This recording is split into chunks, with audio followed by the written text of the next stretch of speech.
A very warm welcome to all of you to Self Selection Board, a one step towards uniform। मेरा नाम है शुभम वार्ष्णे और आज हम बात करेंगे एक ऐसे इंसान के बारे में जो कि अपने परसिस्टेंस से फाइनली आज रिकमेंड हो गए हैं। उनका नाम है शुभम दे।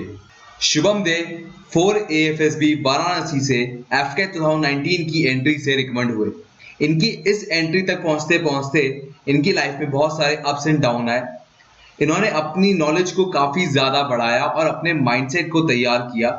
हम इन दोनों नॉलेज और माइंडसेट के बारे में बात करेंगे। उससे पहले मैं आपसे अपॉलजी चाहूंगा। मंडे को ये वीडियो आनी थी, ये वेडनेसडे को आ रही है और प्लस यहाँ पर थोड़ा साउंड क्वालिटी के साथ कॉम्प्रोमाइज हुआ है, बट इसका रीजन ये था कि साइक्लोन आया हुआ था ईस्टर्न साइड ऑफ इंडिया में, जिसकी वजह से कहीं ना कहीं कम्युनिकेशन में एक दिक्कत रही, प्लस कहीं ना कहीं रिकॉर्ड करने में भी इसे प्रॉब्लम आई। पर मैंने इन बातों को इम्प्रूव करते हुए स्पेशली साउंड क्वालिटी को आपके लिए वीडियो प्रेजेंट की है। आई होप आपको पसंद आए। तो शुभम दे, आज सबसे पहले तो मैं अपॉलजी मांगना चाहूंगा। मैंने आपका नाम आपके ट्रेलर में ही गलत कर दिया। I am really sorry for that and सभी व्यूअर्स से भी माफी मांगना चाहूंगा। तो शुभम दे के बारे में खास बात यह है कि आप 7th अटेम्प्ट में जाके रिकमेंड हुए। कैसे इतना परसिस्टेंस रखा आपने कि यार फाइनली मैं हो जाऊंगा? This was there at the back of my mind कि मुझे पता था जो क्वालिटीज चाहिए, the qualities that they are looking for, वो मेरे में है। एंड कहीं ना कहीं मुझे पता था बस ये टाइम का थोड़ा सा खेल है। आप हार्ड वर्क करते जाओ एंड उसका जो फल है आपको एक ना एक दिन जरूर मिलेगा। तो इट पेड ऑफ। अच्छा, अगर शुभम दे, आप शुभम नहीं बुलाते, मैं आपको दे बुलाता हूँ, मैं भी शुभम हूँ। तो दे भाई, अगर हम माने तो आप जब पहली बार देने गए थे और आप जब कॉन्फ्रेंस आउट थे तो आपकी आंखें भरी आई थी। तो आपने सोचा था कि जर्नी इतनी लंबी हो जाएगी कभी? नो, सोचा तो बिल्कुल नहीं था कि जर्नी इतनी लंबी हो जाएगी। हर कोई चाहता है कि वो अपने फर्स्ट या सेकेंड अटेम्प्ट में एट मैक्स वो रिकमेंड हो जाए, बट मैंने कभी सोचा नहीं था कि इतनी लंबी जर्नी जाएगी। बट डेफिनेटली ये जो जर्नी थी ये काफ़ी वर्थ थी। I got to learn lot of things, experience, और कहीं ना कहीं मैं थैंकफुल हूँ एक्चुअली फॉर माई फेलियर्स कि I got to learn so many new things. अच्छा, अगर आपके फेलियर की ही बात करी जाए तो पहली बार कॉन्फ्रेंस आउट, दूसरी बार कॉन्फ्रेंस आउट, हार्ट ब्रेक हुआ होगा मैं जानता हूँ। तीसरी बार शायद आप स्क्रीन आउट थे, if I am not wrong. Yes. अब आपने, मेरे हिसाब से नॉर्मली क्या होता है कि इंसान पहली बार कॉन्फ्रेंस होता है, दूसरी बार कॉन्फ्रेंस आता है, थोड़ा ना कॉन्फिडेंस बूस्ट हो जाता है कि यार अब तो स्क्रीनिंग तो हम निकाल ही देते हैं, निकाल तो हम देंगे, हमको तो बात के 4 स्टेजेस का सोचना है। जब थर्ड वाले में आपको सेटबैक मिला हुआ कि आपको वापस लौट के जाना पड़ रहा है, सो मतलब तब क्या दिमाग में आया? तो रिगार्डिंग दिस कि मैं पहले जब 2 बार कॉन्फ्रेंस हुआ तो मेरे में काफी कॉन्फिडेंस था बेसिकली कि मैं स्क्रीन इन हो जाऊंगा, पक्का था, ऐसा था। क्योंकि लगातार 2 बार कॉन्फ्रेंस में हो चुका था तो मेरे को मतलब बहुत श्योर था मैं थर्ड टाइम भी। तो after the group discussion was over तो मेरे को पता था कि मैं स्क्रीन इन इस टाइम भी हो जाऊंगा। It was just the rest of the days. But वो ही है जो ओवर कॉन्फिडेंट बेसिकली, तो वहां पे ज्यादा ओवर कॉन्फिडेंट हो गया था मैं and I got screen out. चलिए फिर अगले अटेम्प्ट में जाते हैं। आपका 4th अटेम्प्ट आ गया था। I think over that you went again to up to conference, if I am not wrong. या देन कहानी, चलो आपने फैसला किया कि वहां पर ओवर कॉन्फिडेंस हो गए, फिर वापस कहानी वहीं शुरू हो गई कि कॉन्फ्रेंस से हम वापस आ गए। अब 5 अटेम्प्ट हो चुके हैं, अब आ गए हैं छठे अटेम्प्ट पे। हम छठे अटेम्प्ट की बात करें तो वहां पर आप स्क्रीन आउट हो गए अगेन। तो वहां तो मतलब एकदम इंसान हिल गया होगा। छठा अटेम्प्ट, स्क्रीन आउट, लाइफ चाह के रही है, भगवान तुम करना क्या चाह रहे हो? कल कत्ती मस्ती लेने के लिए मैं ही मिलाऊंगा आपको। बिल्कुल ऐसा ही कुछ था तब भी, मतलब मेरे मन में चल रहा था। और मुझे हार्ट ब्रेक इस बात से ज्यादा हुआ था कि मैं 1 महीने पहले उसी बोर्ड में, मतलब मैं कॉन्फ्रेंस दे के आया था एंड उसी बोर्ड से फिर मेरे को स्क्रीन आउट कर दिया गया था। तो ये बहुत एक आयरनी थी कि सेम बोर्ड से आप कॉन्फ्रेंस हो रहे हो फिर स्क्रीन आउट होते हो एंड बहुत हार्ट ब्रेकिंग था। तो मैंने सोचा था तब कि आई थिंक अब मेरे बस की नहीं है after all this attempt. But फिर भी मतलब वो अपने आप को एक अंदर से मोटिवेट करता था कि नहीं, करना है। हाउ मेनी अटेम्प्ट्स में इट टेक, भले 15 चले जाए, 16 चले जाए, लेकिन करना है। जब ठानी है तो करना है। तो बस यही है। आपने छठे अटेम्प्ट पे आ गए। 7वें अटेम्प्ट तक आते आते माइंडसेट आपने बना लिया कि चाहे साला कुछ हो जाए, I am sorry for my language, but शायद इंसान यही कहता होगा अपने आप से कि चाहे 15 अटेम्प्ट हो चाहे 16 अटेम्प्ट हो, अपने को करना ही है। अब आप सेलेक्ट भी हुए तो एक ऐसी एंट्री से जहां पर मेरिटलेस आउट होने का सबसे ज्यादा डर होता है। बिल्कुल। और वो होता है एफकैट। बिल्कुल। और सपना भी लोगों का ज्यादातर यही होता है एफकैट, एयरफोर्स तो ज्वाइन करनी है भाई। आर्मी नेवी तो चलो आ जाता है बाद में, बट हर इंसान ये सोचता है कि यार एक एयरफोर्स की वर्दी मिल जाए तो मजा ही आ जाए। तो वो जो आपका 7th अटेम्प्ट था उसमें फर्स्ट ऑफ ऑल आपका माइंडसेट एक तो हो गया करना ही करना है, वो हो गया, बट अपनी पर्सनालिटी के लेकर आपने क्या सोचा कि मुझे क्या काम करना चाहिए, या एसएसबी टेस्ट के रिगार्डिंग? फर्स्ट ऑफ ऑल जो 7th अटेम्प्ट था मेरा, मैंने कभी एक्सपेक्ट भी नहीं किया था एक्चुअली कि मैं रिकमेंड हो जाऊंगा इस पर्टिकुलर एंट्री से। मैं जस्ट गया था कि मतलब अपना बेस्ट दे पाऊँ वहाँ पे, और जो भी मैंने पास्ट में गलतियाँ की हैं फ्रॉम दैट वो गलतियाँ मैं सुधारूं, और मैं अपने आप को वहाँ पे प्रोजेक्ट करूं। और मतलब वहाँ पे मैंने सोचा था कि मैं जो भी हूँ बस वही रहूंगा, क्योंकि पिछले कुछ अटेम्प्ट्स में मेरे ऐसे हुए थे कि जो वेरियस इनपुट्स मिलते हैं हमको through coaching, through different YouTube videos and all, तो वो आपकी कहीं साइकोलॉजी या कहीं आप पे थोड़ा सा असर कर जाती है बेसिकली। तो दिस टाइम जो मैं था पूरा नेचुरल था। और एक स्पेशल बात इस ये थी जो अभी रिकमेंड हुआ मैं, उसकी यही बात थी कि मैं अपने आप को बहुत अच्छी तरह से जानता था, and I think this was the main reason behind this. Okay, ये तो आपकी पर्सनैलिटी पे वगैरह आपने बहुत बड़ी बात बोल दी कि कई बार ऐसा होता है कि हम लोगों को किसी ना किसी जैसे इन्फ्लुएंस चाहते हैं, वो इतनी परसुएट वे में बता देते हैं कि हाँ हम मान लेते हैं एसएसबी है, बट फिर भी मतलब एसएसबी के टेस्ट प्रोसीजर में आपने कुछ सीखा कि भाई मुझे टैट ऐसे लिखना चाहिए या वैट ऐसे लिखना चाहिए, एसआरटी जीटीयू ऐसे करना चाहिए, पर्सनल इंटरव्यू, कुछ उसमें कुछ आपने कुछ नया सीखा अपने 7th अटेम्प्ट तक आते आते? हाँ, definitely I learned a lot. कुछ डूज एंड डोंट्स होते हैं हर चीज के बेसिकली, और you have to adhere to that. तो मतलब हर चीज के, बी इट टैट वैट एसआरटी, आप कुछ भी लिख रहे हो, there is specific format to it, और आपको उस स्पेसिफिक फॉर्मेट को अडेयर करके बेसिकली चलना है। तो वही जो स्पेसिफिक फॉर्मेट है, आई अडेयर टू दैट। और मैंने उस चीज की थोड़ी प्रैक्टिस की थी before my 5th and 6th attempts also. 7th attempt में खैर इतना कुछ प्रैक्टिस किया नहीं था, but I adhered and stick to that particular format and rules जो भी बताए गए थे, तो I just stick to that. Okay, but ये जो आप बता रहे हैं right concept, first of all जो आपने बहुत बड़ी बात बोली है कि हमें राइट फॉर्मेट पता होना चाहिए, हमें लिखना कैसे क्या है, तो वो आपने कहाँ से सीखा, या खुद से या कोई सोर्स, कोई वेबसाइट, कोई किताब?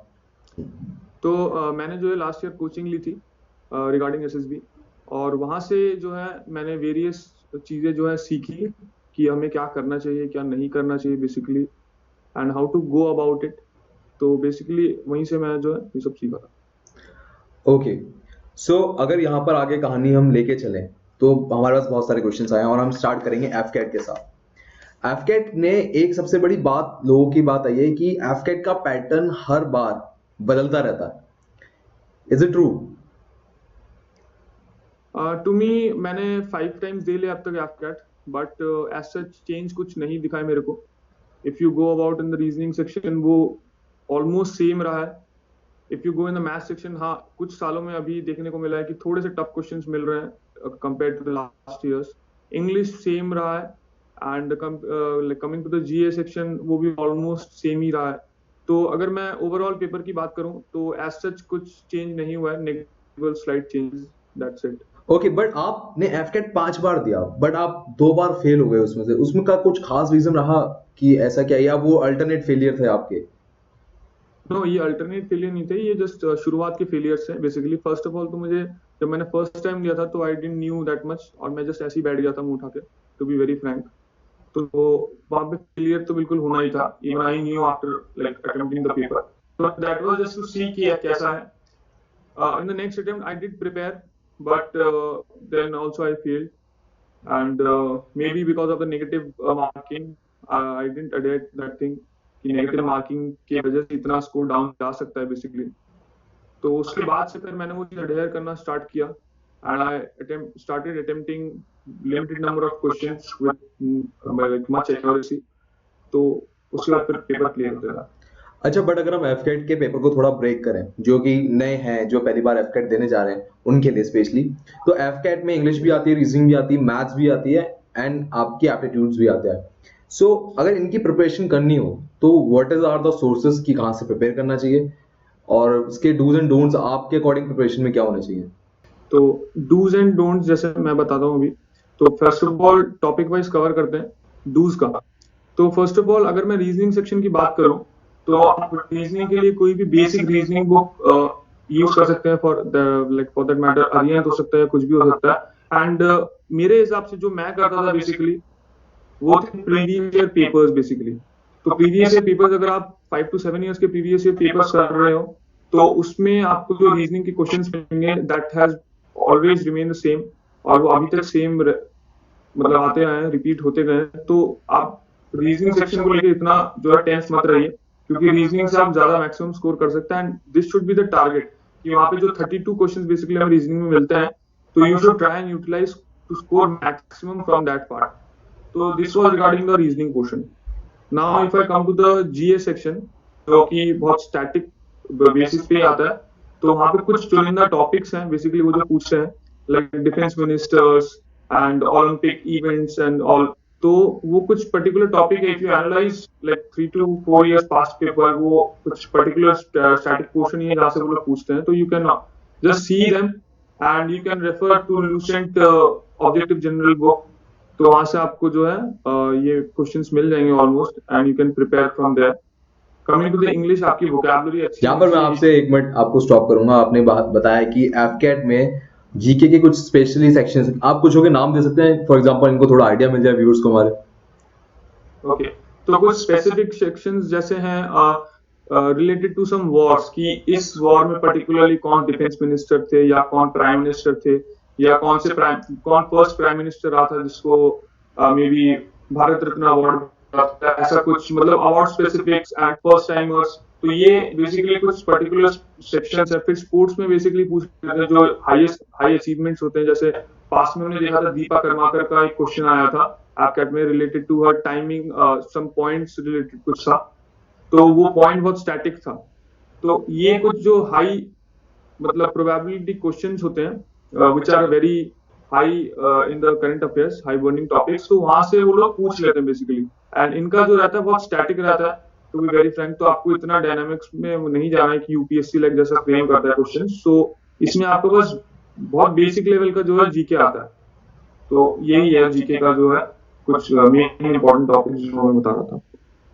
ओके, यहाँ से अगर हम आए तो मैथ्स की डिफिकल्टी लेवल आपने भी कंसर्न किया था कि कहीं ना कहीं थोड़ी बहुत बड़ी है, Yes. तो उसके अकॉर्डिंग रिसोर्सेज चेंज करने की जरूरत है कि वही रखें जो आप यूज कर रहे हैं पुराने तौर पे?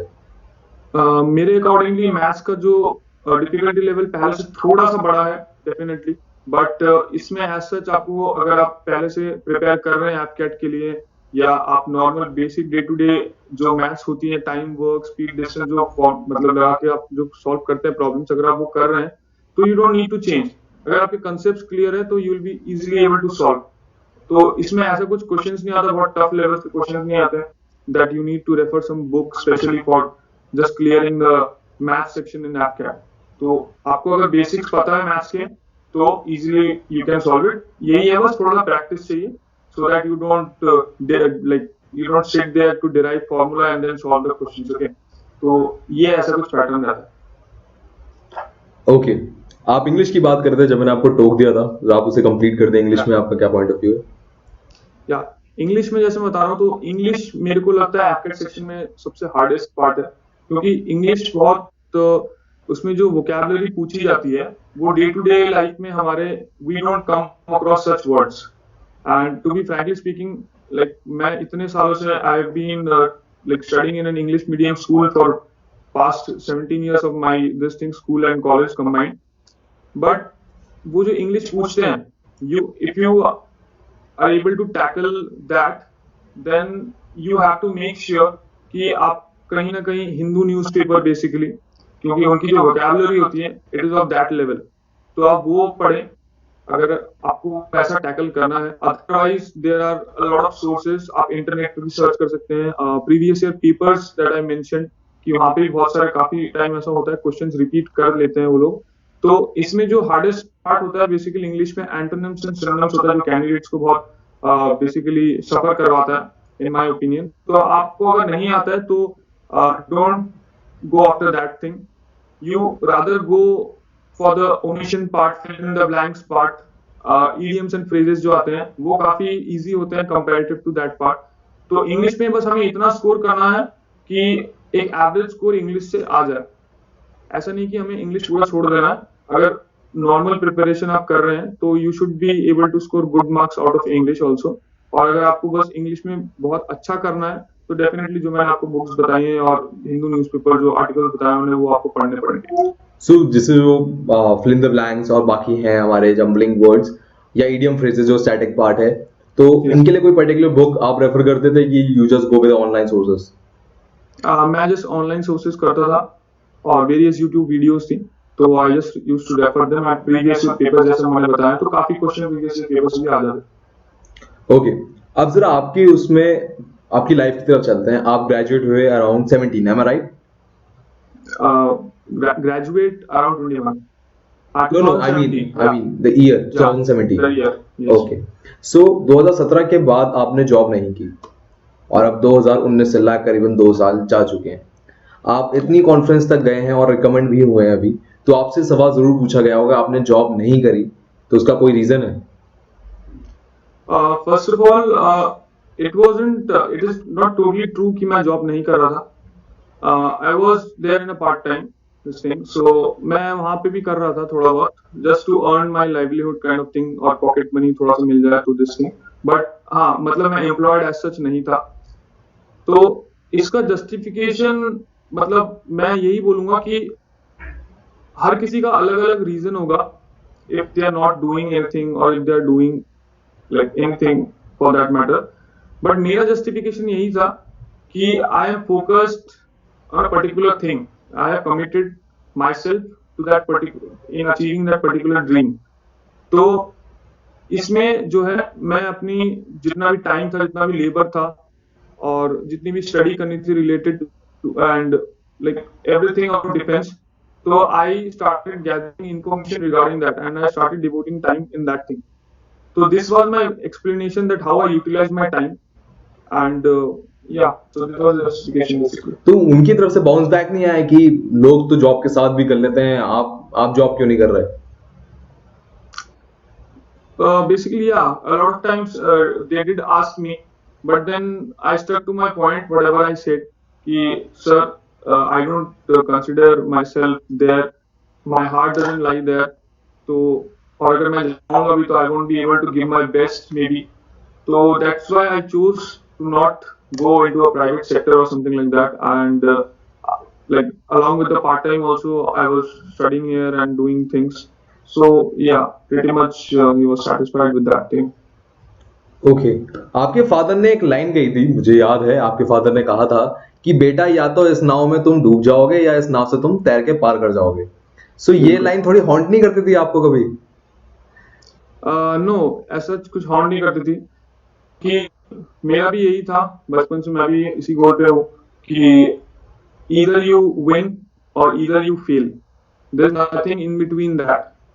तो अगर आप जो मेहनत कर रहे हैं तो मेहनत उस लेवल पे करो कि जिस नाव पे आप हो वो सेल थ्रू कर जाए, और या तो फिर मेहनत मतलब बिल्कुल करो ही मत, छोड़ ही दो, वो बीच का लेवल कुछ नहीं रखना है एंड यू सिंक डाउन। तो मैंने वही किया कि मैंने उस लेवल पे किया कि you basically take the board with you and reach the show, तो यही था। Okay, but throughout journey जो आपने बताया आप एक टाइम में टूट भी गए थे कि यार अब नहीं करना, तब वहां से क्योंकि हर दिन 365 दिन होते हैं, आपको रिटर्न भी क्वालिफाई करना है, आपको एसएसबी क्वालिफाई करनी है, तो हर दिन मोटिवेट कैसे करा रखते थे कि भाई अपनी नाव तो पार करानी करानी है? हाँ, ये मोटिवेशन बेसिकली एक मेरे अंदर से आती थी।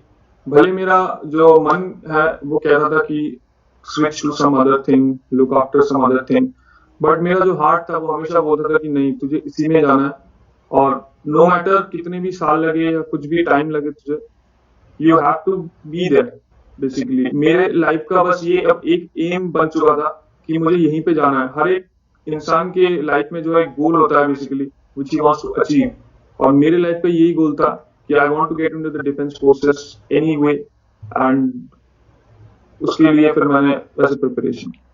ओके, चलिए अब आगे चलते हैं। अब आता है दूसरा अटेम्प्ट जो आपने दिया सीडीएस का। सीडीएस भी आपने क्वालिफाई किया और सीडीएस के भी आपके अच्छे खासे अटेम्प्ट गए, जिसमें से आपने शायद 3 बार दिया और 2 बार आप क्वालिफाई किया, 1 बार रह गया। सो वो पहली बार भी आपका एफकैट की तरह ही था कि कुछ रीजन रहा वहां पर आपके फेल होने का? फेलियर का बेसिकली मेरा यही रीजन था कि मेरा इंग्लिश तो काफी अच्छा गया था, बट जीएस सेक्शन जैसा होता है बहुत टफ, एंड मुझे लग रहा था मैं क्वालिफाई कर लूंगा, बट देन जीएस सेक्शन तो एज सच बहुत था at that point of time. I was not prepared also, तो या फेल डेफिनेटली। ओके, बट फिर अब आते हैं वो अटेम्प्ट जब आप रिकमेंड हो गए, मतलब सॉरी सेलेक्ट हो गए रिटन के थ्रू। तो उस वक्त आपकी स्ट्रेटेजी अगर हम लें स्पेशली जीएस की तरफ, जो कि बहुत टफ पार्ट है, 20% लाना ही बहुत मुश्किल होता है, तो अगर हम शुरू करें करंट अफेयर से, तो कहीं ना कहीं एफकैट से स्ट्रेटेजी थोड़ी डिफरेंट थी कि यहाँ पर कुछ आपने सिमिलैरिटी रखी वहां पर? नो, डेफिनेटली डिफरेंस था मेरा इसमें। I utilize my time in devoting like for particular subjects, तो हर एक सब्जेक्ट के लिए मेरी हर एक स्ट्रेटेजी अलग थी, and I worked upon them like individually. कोई कलेक्टिव मैंने वो नहीं किया था, क्योंकि जो मेरे को लगता है सीडीएस की प्रिपरेशन है, लाइक हर एक टॉपिक को आपको अलग से टाइम डिवोट करना पड़ेगा, then only you can clear the CDS examination. तो I devoted time. Okay, but अगर हम थोड़ा ब्रेक करें जिससे थोड़ा व्यूअर्स को समझने में आसानी रहे, पहले बात करते हैं करंट अफेयर की, तो how you deal with it? Current affairs के लिए आई वुड से कि आप न्यूज़पेपर पढ़िए, एक कोई भी डेली न्यूज़पेपर जो भी आपकी लोकेलिटी आती हो, and there are an number of channels online. इतना मतलब अब मैं बोलूंगा इतनी सुविधा है हमारे पास, और उसका फिर यूटिलाइजेशन करना चाहिए हमें। तो you can refer any channel for that matter. आप वहां से करंट अफेयर्स लीजिए, आपको सब फिर पूरे मतलब बनाए बनाए मिलते हैं वहां पे। आपको जो भी डेली के करंट अफेयर्स रहते हैं, डेली के जो इंपॉर्टेंट टॉपिक्स रहते हैं, write them in your diary and revise them. आप पर्टिकुलरली जब लिखते हो, फिर आप लिख के उसको रिवाइज करिए, तो वो आपके एक मन में रह जाता है। तो this is the way I used to do my current affairs. Okay, तो आपका कोई पर्सनल फेवरेट यूट्यूब चैनल था जिससे आप करंट अफेयर करते थे? हाँ, there are lot of channels, for example Study IQ Education है, एंड वाईफाई स्टडी है, एग्जाम को नाम का एक चैनल है। तो काफी चैनल्स है खैर, तो मुझे जो जहां से भी मेरे को रिसोर्स मिलता था मैं वहां से लपेटता था। ओके, अब आते हैं, मैं यहाँ पर पूछना चाहूंगा कि जीएस में आपने सभी सब्जेक्ट्स पे ध्यान दिया, मतलब polity, economics, history, geography, physics and bio, ये आप सिलेक्टिव थे कि ये आप कहीं ना कहीं साइंस स्ट्रीम के हैं तो आपने वहां पर ज्यादा फोकस रखा? हाँ, मैं बहुत सिलेक्टिव था, क्योंकि जीएस जो है बहुत वास्ट है बेसिकली, उसको ओशन कहा जाता है, एंड जितना भी आप करोगे उतना कम है बेसिकली। तो you have to be very selective unless you are highly talented. तो मैं इतना टैलेंटेड था नहीं, मैं एवरेज पर्सन। तो मैंने सिलेक्ट किए कुछ टॉपिक्स, लाइक पॉलिटी मैंने सिलेक्ट किया, हिस्ट्री किया, जियोग्राफी किया, current affairs and science section. तो ये कुछ गिने चुने मैंने टॉपिक्स अच्छी तरह से प्रिपेयर किए, और क्वेश्चन जितने भी आते हैं I used to do from this domain itself. और मैं इतनी अटेम्प्ट करता था कि एक डिसेंट स्कोर हो जाए जीएस सेक्शन में एटलीस्ट, कि जिससे मेरा जीएस का कट ऑफ भी क्लियर हो जाए, and my overall score for particular stream would also go up. तो यही मेरा स्ट्रेटजी था। ओके, तो यहाँ पर आप पास्ट ईयर की इंपॉर्टेंस कितनी कहेंगी? पास्ट ईयर की इंपॉर्टेंस कितनी, क्योंकि नॉर्मली यूपीएससी देखा गया बहुत कम रिपीट होता है। या इसमें पास्ट ईयर अगर आप करते हो तो आपका एक ही एडवांटेज रहेगा आई वुड से, कि आपको क्वेश्चंस का पैटर्न पता लगेगा बेसिकली, कि यूपीएससी पैटर्न मतलब किस तरह से बेसिकली वो क्वेश्चन सेट कर। तो आपको ये एक अच्छा आइडिया लग जाएगा, और आप उस रिलेटेड टॉपिक को उस पर्टिकुलर बुक से या सोर्स से आप फिर वहां से कंप्लीट कर सकते हैं। तो उसके आसपास जितने भी आप टॉपिक्स होंगे, you can cover them also, and you never know कि आपका नेक्स्ट सीडीएस में maybe they can ask that thing. Okay, so अगर हम बात करें polity, economics, so you take some coaching और you learn by yourself only? I learn by myself. So what are the sources for that? मतलब polity, economics के लिए अगर हम बात करें, सॉरी इकोनॉमिक्स तो आपने पढ़ी नहीं थी, पॉलिटी और ज्योग्राफी की बात करें तो पॉलिटी, ज्योग्राफी एंड हिस्ट्री। तो पॉलिटी के लिए first of all I referred one book, Laxmikanth by polity. तो ये सिविल सर्विसेज की बहुत फेवरेट है, जो भी सिविल सर्विस एस्पिरेंट्स होंगे हमारे व्यूअर्स में, तो उनको भी पता होगा बेसिकली। तो this book is like everything that includes all the polity questions, और बेसिकली ये बहुत फेवरेट है यूपीएससी का। सारे जितने भी क्वेश्चंस पूछे जाते हैं maximum 95% of them are asked from this book itself. So if you are able to do this book, then polity के क्वेश्चंस आपसे इजीली सॉल्व होंगे, that I can guarantee you. So this was regarding the polity. So now coming to history and geography, what are the sources? Yeah. So history में again you have to be very selective. There is ancient, medieval and modern history. Now UPSC ज़्यादा focus करता है modern history पे, तो आपको पहले modern history मतलब जो है complete करनी पड़ेगी। तो modern history के लिए मैंने जो book रेफर की थी, it was Spectrum by Rajiv वहीर। तो ये book जो है मैंने complete की थी, और apart from that NCERTs की कुछ particular source थी, तो I just completed them also. So this was the sources that I used in particular for that history part. Okay, and, so there's a one huge also plus point in case of culture. Modern history जितनी आती है कहीं ना कहीं culture short है हमारे पास, और वो आता भी काफी अच्छा है। सो आपने कल्चर पर भी ध्यान दिया था कि वहां पर आपने स्किप करना चाहा? नहीं, मैंने थोड़ा कल्चर स्किप करना चाहा, क्योंकि वो जो कुछ टर्म्स होते हैं एंड ऑल दिस पेंटिंग और कौन किसने क्या किया था, तो वो मुझे थोड़ा सा टफ लगता है, तो I just skip that part.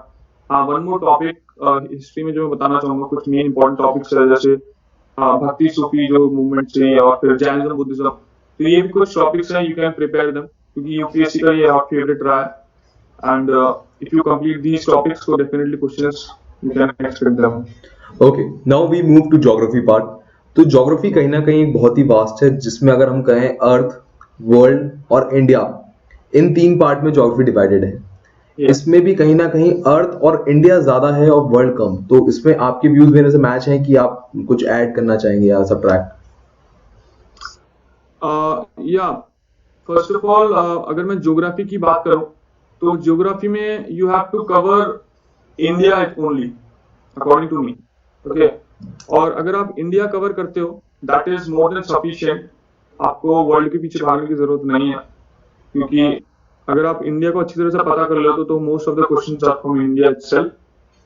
तो इंडिया अगर आप करते हो, फिजिकल पॉलिटिकल पूरा कंप्लीट कर लेते हो, तो it's more than enough. Okay, now the last part. वैसे तो मैं जानना चाहूंगा, ये आपके लिए केक वॉक था कि आपको कहीं ना कहीं मेहनत करनी पड़ी, वो थी फिजिक्स केमिस्ट्री। तो या फिजिक्स केमिस्ट्री, या it was not a cake walk, I would से। भले मैं साइंस स्ट्रीम से हूँ, but many of our viewers also, अगर वो देख रहे हैं जो भी साइंस स्ट्रीम्स है, they will definitely say कि बिल्कुल ये केक वॉक नहीं होता है, क्योंकि क्या होता है कि हम लोग जो पढ़ चुके होते हैं, बहुत काफी पीछे का होता है, वो 9, 10, 11 में होता है basically, and you forget this things. तो unless you revise again, you won't be able to remember. और अगर आपको रिमेम्बर होता है, तो ऑप्शंस यूपीएससी इतने अच्छी तरह से फंसाता है कि लाइक आप कंफ्यूज हो जाओगे कि कौन सा ऑप्शन एक्चुअली करेक्ट है। तो भले आपको आंसर पता हो, लेकिन फिर आप कंफ्यूज हो जाते हो, और वहीं पे फिर आप मतलब या तो अटेम्प्ट करते हो, या तो फिर अटेम्प्ट करके गलत कर देते हो, तो ऐसा होता है। तो मैंने जो है लूसेंट रेफर की थी, just for my general brush up of current affair, sorry this science part. तो इतना ही था साइंस के लिए तो मेरा बस। ओके, तो बायो कहीं ना कहीं आप कहीं फिजिक्स केमिस्ट्री 11th में ही पहले रिश्ता नाता तोड़ दिया आपने बायो से कि भाई ये तो रटना पड़ा होगा, तो फिर यहाँ कहाँ से बायो से आपने अपनी दोस्ती करनी चाहिए? खैर, दोस्ती की बात की तो बायो को मैंने बस इतना किया था कि जो टॉपिक्स यूपीएससी पूछता है, बस उतना लिमिटेड था मेरा। तो कुछ पर्टिकुलर टॉपिक्स है बायो में से, जैसे प्लांट का ट्रांसपोर्ट सिस्टम, जाइलम फ्लोएम, ये कुछ है पोर्शंस हैं, और ह्यूमन ऑर्गन्स में कुछ पोर्शंस है, रिगार्डिंग विटामिन्स है। तो ये कुछ आप पढ़ लोगे तो you will be able to do it. Bio से भी सब पढ़ने की जरूरत नहीं है। ओके, यहाँ तक हमारी कहानी खत्म हुई जीएस की। अब आते हैं स्कोरिंग सब्जेक्ट जो लोग मानते हैं, वो है maths and English. So maths के बारे में आप क्या कहोगे कि आप कुछ सिलेक्टिव टॉपिक्स करते थे यहाँ पर भी, या यहाँ पर भी आपने कुछ नई स्ट्रैटेजी अपनाई है अपनी? मैथ्स अगर आप मतलब यहाँ पे भी आप स्ट्रेटजी अप्लाई कर सकते हो, अगर आपको एक नॉर्मल स्कोर चाहिए, क्योंकि मैं भी हमेशा यही करता था कि मुझे 100 आउट ऑफ 100 स्कोर नहीं करना था। तो आई वाज ऑलवेज कि मैथ्स में मुझे 40-50 मिल जाए काफी है, बस बाकी जो टाइम में सो लूंगा भले एग्जाम में, बट 40-50 मैं करेक्ट करूंगा। अच्छा। ऐसा था।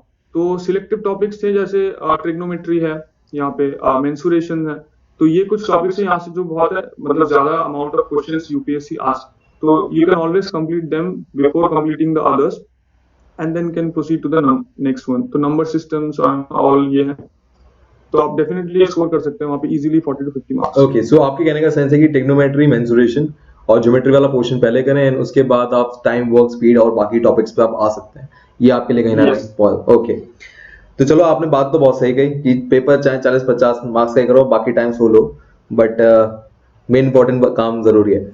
अच्छा, अब आते हैं इंग्लिश पे। अब कई जो डिफेंस एस्पिरेंट क्लियर करते हैं इंग्लिश, वो कहते हैं यार मैं सिर्फ पढ़ता हूँ किताबें और बस दे आता हूँ, इसकी मैंने और कोई मेहनत नहीं की। तो यहाँ पर आपका पॉइंट ऑफ व्यू कुछ ऐसा ही है कि कुछ अलग है यहाँ पर?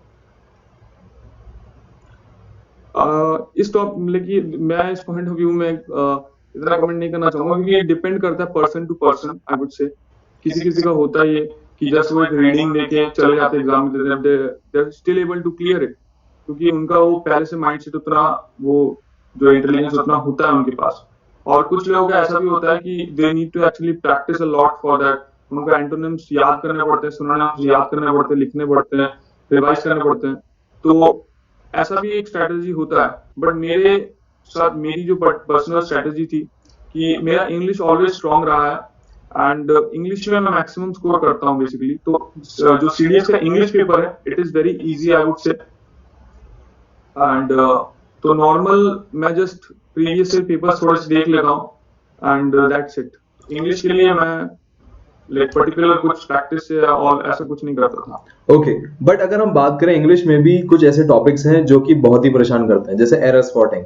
तो ना आप सारे करते हैं तो 50% आपके गलत होते ही होते हैं।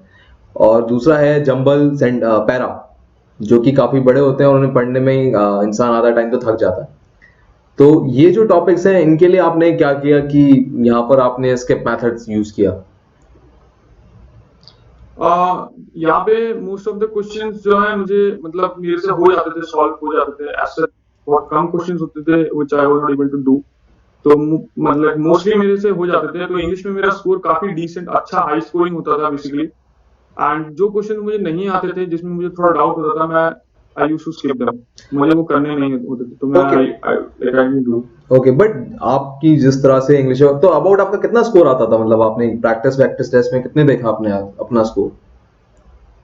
इंग्लिश में मेरे अराउंड 80-85 स्कोर आ जाता था, तो ये मेरा यहाँ पे बहुत एडवांटेज था। तो इसलिए मैं बस जीएस सेक्शन में थोड़ा सा और ज्यादा क्लियर करता था, तो मेरा ओटीए लगभग क्लियर होता था। ओके, ये तो काफी मतलब बेहतरीन स्कोर है, मतलब इंसान मेरिटलेस आउट हो नहीं सकता किसी तरह से, ये तो कमाल हो गया मतलब। अच्छा, बट अगर आपकी तरह किसी को इंग्लिश करनी हो तो वो क्या करे, मतलब उसको क्या करना चाहिए 85 जैसा स्कोर खड़ा? देखिए, आप मैं जैसे मैं पहले भी बता चुका हूँ कि मेरा स्कूलिंग है, अब ट्रेनिंग है मेरी, वो सब इंग्लिश मीडियम में हो चुकी है, तो वो एक मेरे लिए एडवांटेज रहा है डेफिनेटली।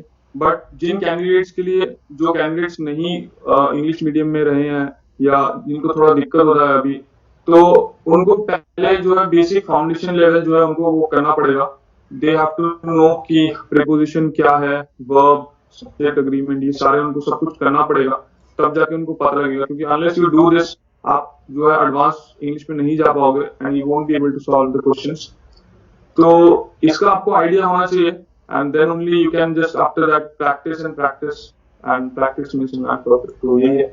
ओके, यहाँ से थोड़ा आगे चलते हैं। अब आते हैं आपकी एसएसबी वाले पार्ट पे। अब आपने ऑलमोस्ट हर घाट का पानी पी लिया था 7 अटेम्प्ट तक आते आते, और एक तो एसएसबी ने आपके साथ आयरनी कर दी, वापस भेज दिया आपको उसी से जहां से आप कॉन्फ्रेंस आउट थे। तो पहले हम आते हैं स्क्रीनिंग में। स्क्रीनिंग में होती है हमारी 4 स्टेजेस, और अगर हम 4 स्टेजेस की बात करें तो उसमें पहला हो गया OIR। सो आपके अकॉर्डिंग OIR की इंपॉर्टेंस क्या है? या OIR की इंपॉर्टेंस डेफिनेटली है। बहुत लोग कहते हैं कि इसकी इंपॉर्टेंस नहीं होती है, बट इसकी इंपॉर्टेंस एक्चुअली होती है। या आई वुड से कि इसकी इंपॉर्टेंस स्क्रीनिंग में खैर उतनी नहीं होती है according to me, but definitely इसका जो स्कोर होता है दैट इज कैरीड फॉरवर्ड। तो आपको जो बेसिकली PIQ फॉर्म में मिलता है, इफ यू एवर नोटिस, तो उसके टॉप राइट कॉर्नर में जो आपका OIR स्कोर लिखा रहता है basically, and you have to get a decent score there क्योंकि वो आपके जो फाइनल जो आपका रिकमेंडेड स्कोर होता है आफ्टर यू गेट रिकमेंडेड और कॉन्फ्रेंस, तो वो वहाँ पे एड अप होता है। तो या OIR matters. Okay, but OIR की तैयारी आपने कैसे की कि आप OIR 1 2 3 रेटिंग में ही रहे? क्योंकि OIR की 5 रेटिंग होती है जहाँ तक मुझे पता है। यस। तो उसमें से टॉप 3 रेटिंग में रहना बहुत जरूरी होता है। तो Yes. आपकी स्ट्रेटजी क्या रही उसके लिए? OIR के लिए मैंने खुद एज सच प्रिपरेशन नहीं किया था, क्योंकि OIR के जो क्वेश्चंस होते हैं दे आर वेरी इजी। तो मतलब एक क्लास 10 का बच्चा भी अगर वो आप दोगे तो ही will be able to solve it. तो आई डोंट थिंक सो कि ऐसा कुछ एज सच कुछ स्पेशल प्रिपरेशन की जरूरत है to just tackle the OIR। Okay, तो if you just see, like if you just refer to some basic questions from any online sources also, you will get an idea कैसा होता है। Okay, तो कहीं ना कहीं AFCAT ने भी आपकी मदद कर दी और प्लस जो पास्ट नॉलेज है वो आपकी मदद कर गया। या डेफिनेटली AFCAT ने तो बिल्कुल मदद की, क्योंकि जो मैथ सेक्शन था उसमें और जो फिगर कंप्लीशन और ये जो स्पेशल एबिलिटीज के जो क्वेश्चंस थे दे डेफिनेटली हेल्प, तो उसमें हो गया था। ओके, अब OIR से आते हैं दूसरे स्टेप पे, पिक्चर परसेप्शन। यहाँ से हॉन्ट होना शुरू हो जाता है मामला कि आप भूचाल आ जाएगा यहाँ पे। तो पिक्चर परसेप्शन में आपको 2 टाइप की हो जाती है, एक होती है सेमी हेजी या कंप्लीटली क्लियर। 3 टाइप की, सॉरी। तो अगर इसमें बात करें तो इसमें भी एक कैटेगरी बन जाती है, वो होती है पॉजिटिव, नेगेटिव, न्यूट्रल या डिस्ट्रक्टिव। अगर हम इन्हीं पिक्चर्स के ऊपर लें तो अगर हम पहली पिक्चर लें डिस्ट्रक्टिव, जो हमारे व्यूअर्स भी देख पा रहे हैं, तो उसमें करीबन अर्थक्वेक या बिल्डिंग कोलैप्स जैसा सीन है। तो ऐसी पिक्चर्स के लिए जो बहुत डिवास्टेशन पे, उन पे क्या स्टेप्स होने चाहिए और किस टाइप की थीम लेनी चाहिए और क्या एक्शन लेना चाहिए उस पे? तो first of all devastation scene में almost all of the candidates जो हैं they will always rescue and help, वो दिखाएंगे ये that the main character is doing this thing. But the thing is कि ऐसे जो भी सिचुएशंस होते हैं अर्थक्वेक या फ्लड फॉर दैट रीजन, तो इस केसेस में क्या करना है हमें कि एक्शंस डिफाइन करने हैं बेसिकली हमें। ऐसा नहीं है कि मतलब कोई भी एक पर्टिकुलर वे से हमने एक मतलब प्रॉब्लम जो है सॉल्व कर दिया without defining actions in it. तो आपको जो है actions very clearly you have to define it कि आपका जो कैरेक्टर है main, how basically he is solving the issue and how he is helping. तो आप जस्ट अगर लिखते हैं कि he is helping the other members in rescuing and all, तो इतना लिखने से नहीं होगा। हाउ ही इज हेल्पिंग, तो आपको वो भी डिफाइन करना पड़ेगा। तो यहाँ पे जो एक्शन हम लोग जो डिफाइनिंग एक्शन जो पार्ट है, आपका हीरो कैसे सेव करता है, that is more important. And जो कैंडिडेट्स हैं उनको इस चीज पे ज्यादा फोकस करना चाहिए व्हाइल राइटिंग दिस। आगे चलने से पहले एक बात मैं डिस्कस करना चाहूंगा कि हमें नॉर्मली कोचिंग या मिथ्स ऐसी चल रही है कि बी पॉजिटिव, हमेशा नेगेटिव मूड को रहने दो, उसको लो मत। तो ये बात सही है क्या? बिल्कुल नहीं, नेगेटिव मूड डेफिनेटली लेना है। जैसे मैंने कहा कि अगर कोई पिक्चर में दिख रहा है कि कोई बंदा नेगेटिव है या आपका जो मेन हीरो है वो नेगेटिव मूड में है या सिचुएशन ऐसा है कि वो नेगेटिव है, तो आपको डेफिनेटली नेगेटिव लेना है। आप जबरदस्ती का उसको पॉजिटिव मत लीजिए। ये एक बिल्कुल बहुत ही गंदा इंप्रेशन डालता है साइकोलॉजिस्ट पे। तो अगर मैं एक बहुत मतलब स्मॉल एग्जांपल देना चाहूंगा, आप खुद की स्टोरी जैसे आप लिखते हो वैसे लिख के अगर आप खुद एनालाइज करोगे उसको, तो आप खुद फिर मतलब एक साइकोलॉजिस्ट पॉइंट ऑफ व्यू से अगर आप सोचते हो कि मतलब आप नॉर्मल किसी की कॉपी एसेस कर रहे हो, तो आप सोचोगे कि पिक्चर में तो ये दिखाई थी नेगेटिव सीन, फिर भी बंदा ये पॉजिटिव जानबूझ के बना रहा है, तो something is wrong with psychology. तो आपको जो नेगेटिव है दिख रहा है, you have to take it negative. आपको जो पॉजिटिव दिख रहा है, you have to take it positive. But जो मैटर करता है, जैसे मैंने पहले भी कहा कि आपका जो एंड कर रहे हो आप या जो एक्शंस डिफाइन कर रहे हो स्टोरी में, आप वो एडवर्स सिचुएशंस है, how are you bouncing back, that is more important to them. वो सिचुएशन से उनको कुछ लेना देना नहीं है। They just want to see कि आप एडवर्स सिचुएशन में कैसे जो है वहां पे आप रिएक्ट करते हो। तो this is more important. Okay, यहाँ से एक स्टेप आगे बढ़ते हैं। मैं ये बात पूछना चाहूंगा कि स्टोरी बनाते वक्त कई लोग कहते हैं कि यार हीरो हमेशा मेन रोल में होना चाहिए, तो हीरो शुड बी आई मतलब मैं, या it should B convert into they और देम। देखिए यहाँ पे जैसे मैं बता रहा हूँ कि आर्मी में जो इंडिविजुअल हीरोइज्म है, ठीक है, यहाँ पे जो इंडिविजुअल वर्ड है वो यहाँ पे खत्म हो जाता है। बिल्कुल यहाँ पे जो है आर्मी में हमेशा आर्म फोर्सेस में टीम वर्क हमेशा मैटर करता है। भले आप कितने भी टैलेंटेड पर्सन क्यों ना हो, but it does not matter to them. तो आपको जो मेन मैटर करेगा कि how are you working in a team. तो डेफिनेटली आपको जो है स्टोरीज में भी वैसे ही आपको पोर्ट्रे करना है। And you have to write stories like that कि आप मतलब 10 बंदों के साथ एक साथ लेके उनको कन्विंस करके उनके साथ मतलब एक साथ काम कर रहे हो and then you are finishing a work और समथिंग दैट लाइक दैट। तो आपको जो है हमेशा टीम में या एक ग्रुप में आपको हमेशा काम करना है। इंडिविजुअल कहीं टाइम होता है कि you have to work individually, but then again वो सिचुएशन मतलब जब डिपेंड करेगा उस अनुसार करना पड़ता है। बट मैक्सिमम टाइम जो आपको स्टोरीज दिखाई जाती हैं या जो स्टोरीज कैट स्टोरीज मतलब पिक्चर्स जो आती हैं और आप जो स्टोरीज लिखते हो, ट्राई एंड मेंटेन कि जो आपका मेन हीरो है he is working with in a group. तो इससे जो है ग्रुप में आपके काम करने से बहुत सारी क्वालिटीज जो है वो निखर के आती हैं स्टोरीज में and it pleases them. Okay, यहाँ से आने के बाद हम अपने स्टोरीज में दूसरे पार्ट में चलते हैं, वो है नेगेटिव या मतलब नेगेटिव न्यूट्रल या पॉजिटिव न्यूट्रल। आपके सामने एक पिक्चर दिखाई गई थी और अब हमारे व्यूअर्स भी देख पा रहे होंगे, जिसमें एक लड़की जमीन पे बैठी है और सोफे पे सिर रख रखा है उसने। तो ना तो इसमें हमें उसका चेहरा दिखाई दे रहा है ना उसका मूड दिखाई दे रहा है। सो what's your perception on that? तो देखिए मेरा परसेप्शन यहीं पे यहाँ पे ये रहेगा कि लड़की definitely she is upset, she is sad due to something. क्योंकि देखिए अब डेली लाइफ से अगर मैं उसको एसोसिएट करूंगा तो this is not normal for a human being कि वो सोफे पे सर रख के वैसे मुंह ढक के वैसे लेटा हुआ है या शी इज सिटिंग। तो आपको सिचुएशन अपने रियल लाइफ से कनेक्ट करनी पड़ेगी। तो जैसे मेरे अकॉर्डिंग मेरा जो परसेप्शन रहेगा कि डेफिनेटली मे बी इस स्टोरी में मेरा ऐसा कुछ थीम रहेगा कि she did not got that much marks like what she wanted, and that is why she got a bit upset and sad, but however उसके बाद उसने bounce back किया। she prepared timetable, she devoted time to each and every subject जहाँ पे वो weakness थे उसने solve किए। she practiced the objective papers and all। तो उसके बाद फिर उसने अप्लाई किया और she got good marks than what she got in the previous attempt। तो ऐसा कुछ मेरा परसेप्शन रहेगा according for this picture and या। अच्छा, यहाँ पर एक बात मैंने कहना चाहूंगा, यहाँ पर मिथ बहुत है एक चीज कि यार अगर मान लो ये तो कहानी स्टूडेंट फेल हुआ या उसके कम मार्क्स आए तो हर कोई लिखता है, अब तुम भी इसमें लिख दोगे तो कोई फायदा नहीं है, तुम में और किसी और में अंतर क्या हो जाएगा? Is it a really myth और इट इज मतलब सही बात है ये? देखिए अगर आप लिखते हो कि स्टूडेंट फेल कर रहा है या he is getting less marks, then वो आपकी पर्सनैलिटी से मैच भी करनी चाहिए। आप जो भी लिखते हो ऐसा नहीं है कि बस आपने मतलब हवा हवा में लिख दिया वो ऐसे करके, आपकी वो पर्सनैलिटी से मैच करनी चाहिए। क्योंकि जो हीरो आप पोर्ट्रे कर रहे हो एक्चुअली वो आप हो, आपकी जो रियल लाइफ में आप कर चुके हो, you are writing in that context, है ना।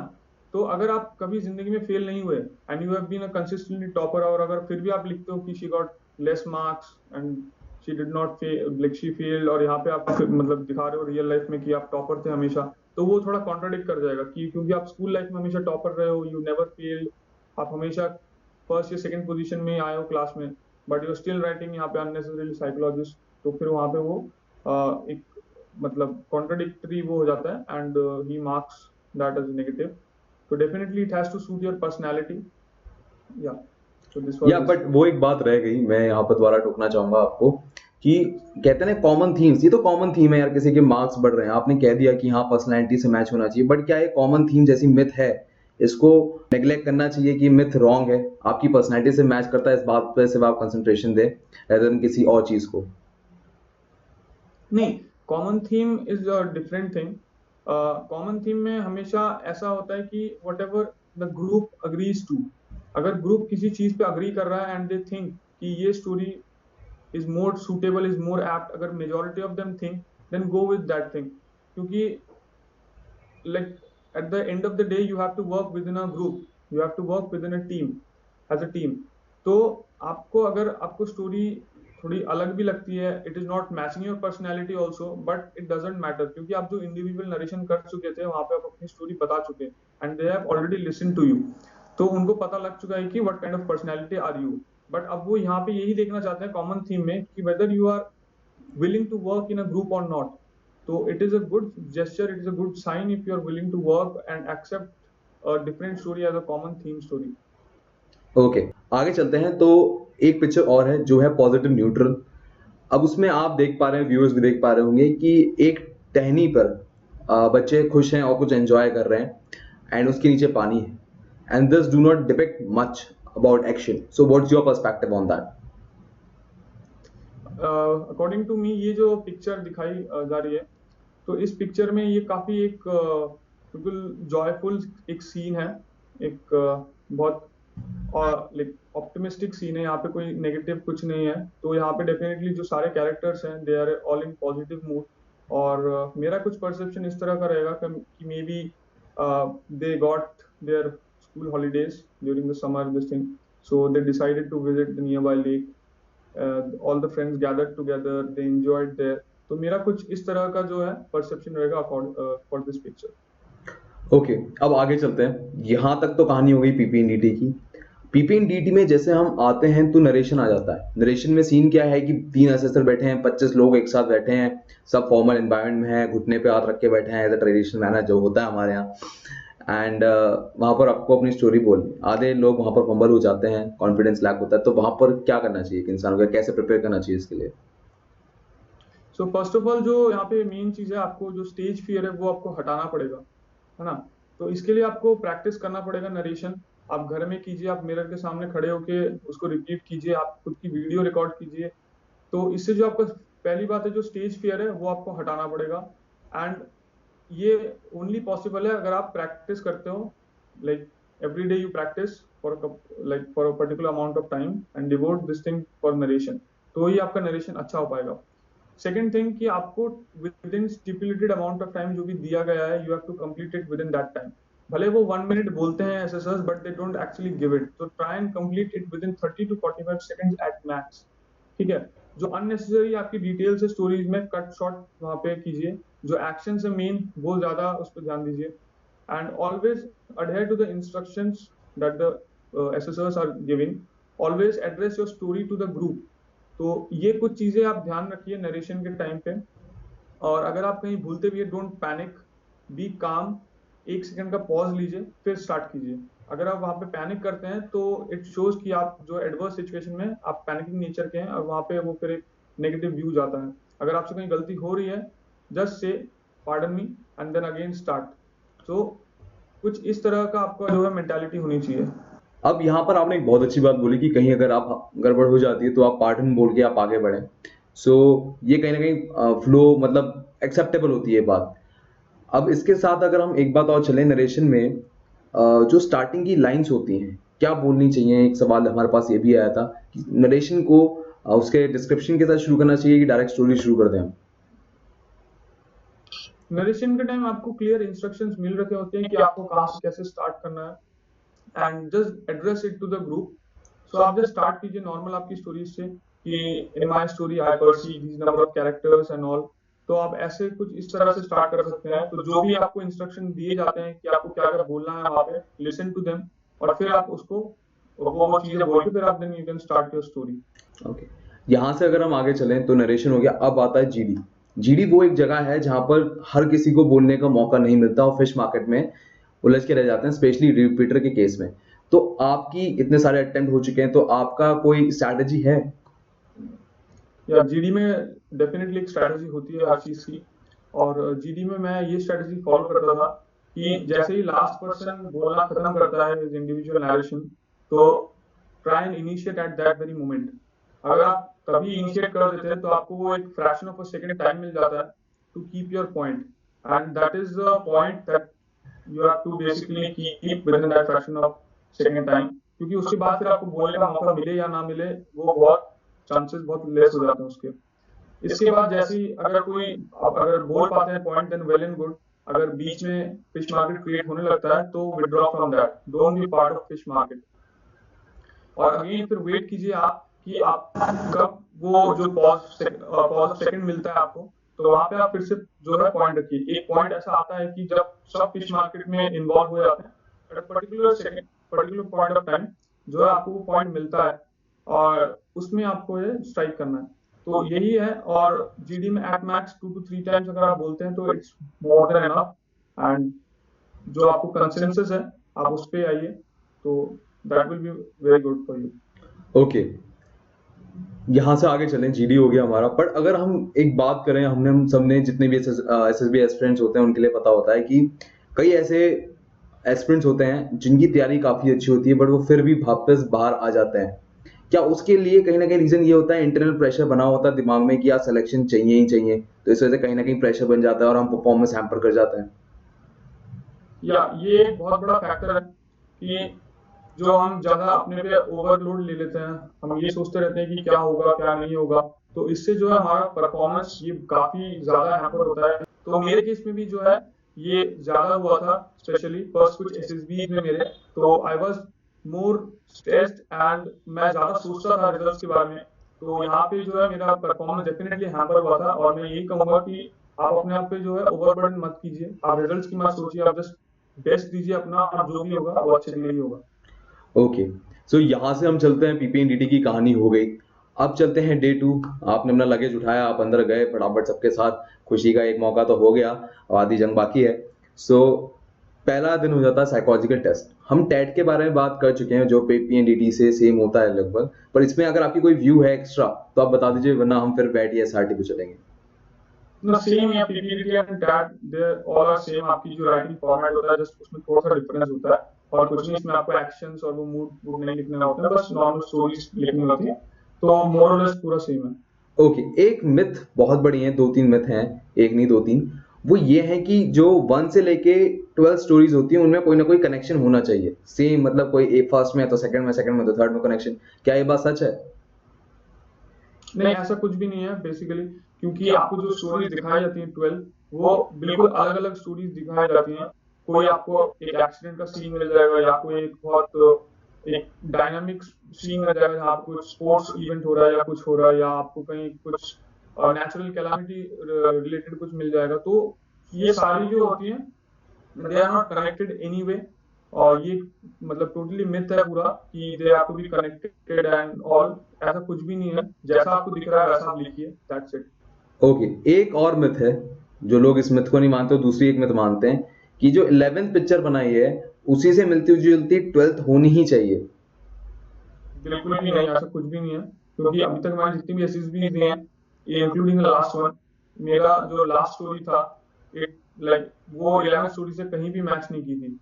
तो इसमें मैं अपनी पर्सनल स्ट्रेटेजी रखता था कि मैं अपनी जो है लाइफ से कोई भी रिलेटेड स्टोरी मैं यहाँ पे पुट अप करके लिख देता था। तो this was regarding my 12th story, तो ऐसा कुछ भी नहीं है कि आपकी कनेक्टेड होनी ही चाहिए, ऐसा कुछ भी नहीं है। ओके, अब यहाँ पर 12th स्टोरी जैसा आपने कहा पर्सनल लाइफ से कनेक्टेड होनी चाहिए, तो आप इसकी तैयारी पहले से करके जाते थे कि वहां पर ऑन द स्पॉट लिखते थे? 12th स्टोरी ऐसा कुछ प्रिपेयर करने की जरूरत नहीं पड़ती है, क्योंकि अगर आपको अपनी लाइफ की इवेंट्स पता है, आपने क्या किया था वहां पे, तो 4 minutes I think it is more than enough कि आप अपनी एक लाइफ की इवेंट 100 वर्ड्स में लिख रहे हो। तो या यू कैन प्रिपेयर, अगर आपको ऐसा लगता है कि वो you will be running out of words and all, तो you can prepare it beforehand. But मेरे केस में मैं कोई भी एक लाइफ स्टोरी अपने जो इससे रिलेटेड मैं लिख देता था। यहाँ से एक कहानी आगे बढ़ते हैं एसआरटी पे और वेट पे। पहले हम एसआरटी पे आते हैं, और एसआरटी एक ऐसा टाइम है जो कि 30 मिनट का होता है, पर कंस्ट्रेंट में लिखना होता है। तो हम आपके सामने कुछ एसआरटी रखेंगे और मैं पढ़ के सुनाता हूँ, स्क्रीन पे फ्लैश हो रहा होगा वो। He and his father were going on a scooter when they met with an accident. Both of them get hurt, but his father is severely injured. And on calling for help, no turn up. He तो ऐसे case में आपको जो है SRT पहले लिखते समय यहाँ पे भी एक फॉर्मेट होता है, आपको एक्शंस डिफाइन करने हैं बस। यहाँ पे आपको फुल सेंटेंस नहीं लिखना, this is not a test of English, आपको बोल दिया जाता है ऑलरेडी, तो आपको वहाँ पे पूरा कंप्लीट करके नहीं लिखना, 100 वर्ड्स नहीं लिखना, वहाँ पे आपको जस्ट एक्शंस लिखिए आप क्या करेंगे at that point of time. तो जैसे कि ये सिचुएशन है, तो मेरा जो पर्टिकुलर रिस्पॉन्स रहेगा वो कुछ इस तरह का रहेगा कि पहले मैं जो स्कूटर से है, every motor vehicle it has some first aid kit available in it, तो मैं वो first aid kit वहाँ पे उनको प्रोवाइड कराऊंगा, and I'll definitely ask for help। कोई ना कोई वहाँ पे definitely help करेगा, भले प्रॉब्लम में दिया है कि no one is turning out, but after a certain amount of time आपके लिए वहाँ पे कोई ना कोई वहाँ पे रहेगा, तो आप उनसे डेफिनेटली हेल्प लीजिए और अपने फादर को जाके हॉस्पिटल में एडमिट करवाइए। So can we say that, अगर हम इस बात को शॉर्ट में करें आपकी पूरी बात को, take first aid him, comma, take the help of passing one, comma, admit him to nearby hospital, the end. Okay, अब आते हैं, ये तो हो गया डिवास्टेशन जिसमें एक्सीडेंट जैसी कहानी हुई। अब आते हैं सोशल वाले उस पे, जो कि हमारा दूसरा फॉर्मेट होता है, एसआरटी में पूछा जाता है, बहुत ही पॉपुलर है ये SRT.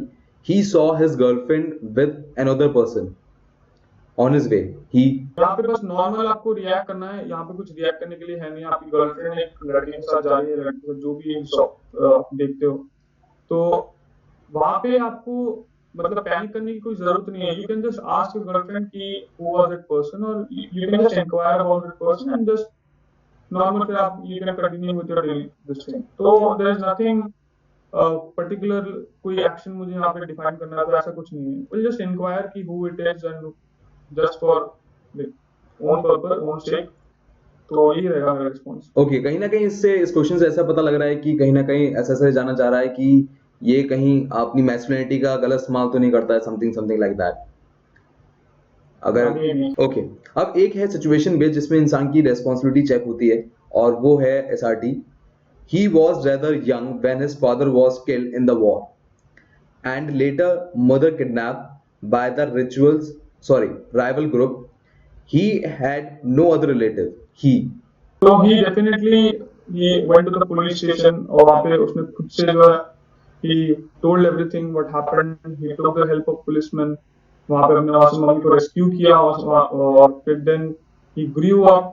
He decided to join armed forces as his father was also there.